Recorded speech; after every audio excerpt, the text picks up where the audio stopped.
देखो अब rule number 7 क्या कहता है, ये कह रहा है a की power x equal to b। ठीक है, तो अगर जो हम a की वैल्यू निकालेंगे तो ये क्या हो जाएगा, b की पावर 1 बाई x। क्या हो जाएगा, b की पावर 1 बाई x। जैसे मान लो 2 की पावर 2 है, ठीक है, या 2 के पावर, हमें कोई पावर निकालना है, इक्वल टू 16 है। ठीक, a की वैल्यू फाइंड करनी है और square a square equal to 16। अब हमें a की वैल्यू फाइंड करनी है, तो हम a की वैल्यू कैसे फाइंड करेंगे,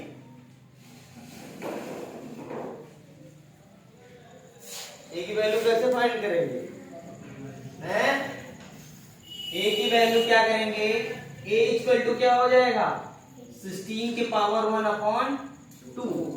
जैसे मैंने यहाँ लिखा ना a की power x equal to b, then a equal to क्या हो जाएगा, b के पावर 1 बाई x।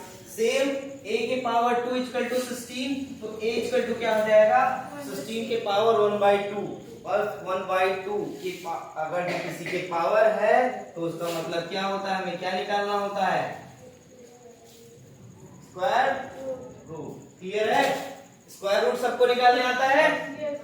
तो अब देखो a का स्क्वायर रूट, इसका स्क्वायर रूट निकालोगे 16 का, तो क्या हो जाएगा,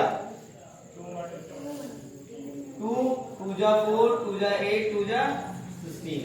ये कितना निकलेगा, 2 2 का पेयर बनाओगे तो ये कितना आ जाएगा, 4। a इक्वल टू कितना आ जाएगा, 4। क्लियर है। ऐसे ही अगर जो ऐसा कोई रूल आता है, a के power x equal to b, then a equal to क्या हो जाएगा, b के पावर 1 बाई x। क्लियर है। सेकेंड वाला क्वेश्चन है, a के पावर x मल्टीप्लाई a के power y divide by a के पावर z। ठीक है, इसका अगर जो हम सही रूप से लिखें तो a के पावर x मल्टीप्लाई a के पावर y अपॉन a के पावर, यही तो होगा, होगा कि नहीं होगा। अब देखो इसको अगर जो हम लिखते हैं तो a के पावर x इंटू a के पावर y इंटू a के पावर माइनस, ये वाला जब ऊपर लेके जाओगे तो इस पे क्या आ जाएगा, इसके पावर पे माइनस आ जाएगा। अब देखो ये तीनों का पावर क्या है, बेस हमारा सेम है, तो तीनों को क्या करेंगे हम, ऐड करेंगे, यानी x plus y plus minus z. ये क्या हो जाएगा, a की power x plus y minus. Clear है।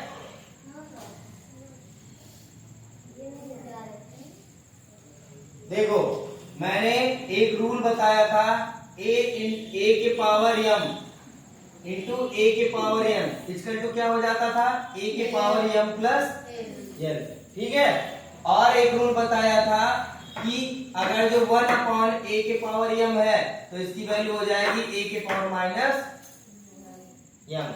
मतलब जैसे तुमको बताया था a के पावर m अपॉन a के पावर n इक्वल टू होता था a के पावर m इंटू a के पावर माइनस रूल।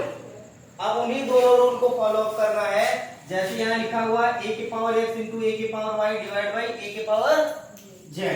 तो हमने बस इसको क्या किया, तुमको समझाने के लिए इसके नीचे लिख दिया a के पावर z। ठीक है, अब a के पावर x इंटू a के पावर y ये ऑलरेडी मल्टीप्लिकेशन में है, हमको इसको मल्टीप्लाई में लाने के लिए क्या करना पड़ेगा, इसका चार्ज जो पावर है उसमें माइनस में लाना पड़ेगा। तो ये क्या आ गया, 1 अपॉन ये था a के पावर n अपॉन a के पावर n का क्या आ जाता था, a के पावर माइनस n आ जाता था। जब हम ऊपर नीचे से ऊपर ले जाते थे, सेम कंडीशन इसका भी होगा, जब हम इसको ऊपर ले जाएंगे मल्टीप्लाई करेंगे, डिवाइड से इसको मल्टीप्लिकेशन में कन्वर्ट करेंगे, तो ये क्या हो जाएगा, माइनस चार्ज आ जाएगा इस पे, यानी a के पावर माइनस जेड हो जाएगा। अब देखो इसका इसका इसका तीनों का बेस हमारा क्या है, सेम है, और बेस सेम होने पे मैंने क्या बताया था, a के पावर m इंटू a के पावर n, या इंटू करते जाओ, ए के पावर जेड या ए के पावर एक्स वाई कुछ भी करते जाओ, सबको क्या करेंगे, अगर जो बेस हमारा सेम है तो सारे पावर क्या होंगे, ऐड होंगे। तो हमने वही किया, x प्लस वाई और प्लस माइनस कोष्टक में z। अब इसको कोष्टक को ब्रेक करोगे तो x plus y minus z। Clear है? Yes sir.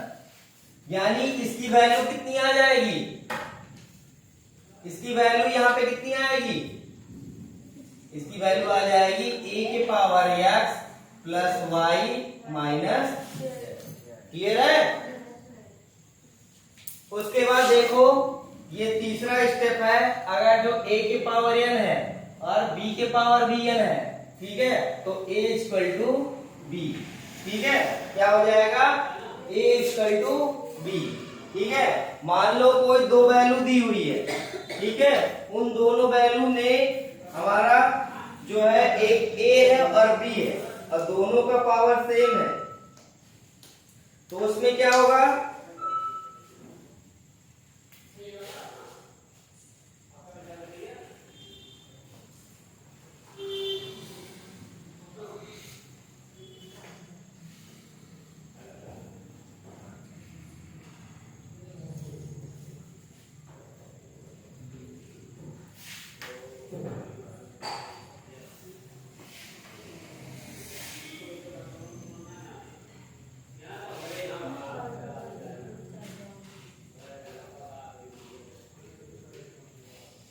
ठीक है।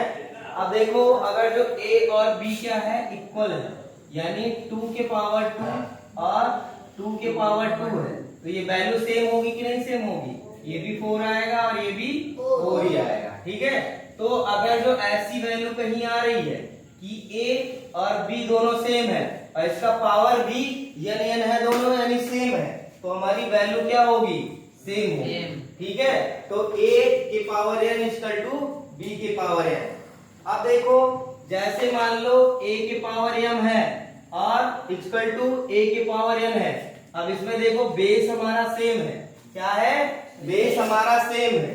ठीक, तो बेस सेम होने पे if m equal to n क्या है, m इक्वल टू n है, तो उस केस में क्या होगा, जैसे मान लो 2 के पावर 2 और 2 के पावर 2 यानी mn बराबर है, mn भी बराबर है, हमारा बेस पहले से ही बराबर है, तो इसकी वैल्यू कितनी आएगी, 4, इसकी वैल्यू 4, यानी ये जो इक्वेशन बनेगा वो क्या बनेगा, अगर जो n ये है तो इसमें a इक्वल टू b हो जाएगा। ठीक है, अगर जो ये और ये दोनों सेम है तो m इक्वल टू n हो जाएगा। ठीक है, अब a के पावर माइनस n की कोई वैल्यू दी हुई है, कोई वैल्यू आ रहा है a के पावर माइनस n, तो a के पावर माइनस n की वैल्यू जो होती है वो होती है 1 अपॉन a के पावर n।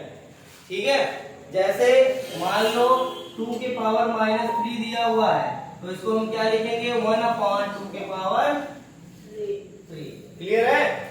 ऐसे ही रूल नंबर 12 है 1 अपॉन a के पावर माइनस n है, तो मैंने बताया था जब इसको हम ऊपर ले जाते हैं तो ये क्या हो जाएगा, a के पावर प्लस n। ठीक है, क्लियर है? जैसे तुम्हारा दिया है 1 अपॉन 2 के पावर माइनस 3, तो ये हो जाएगा 2 के पावर। क्लियर है सबको?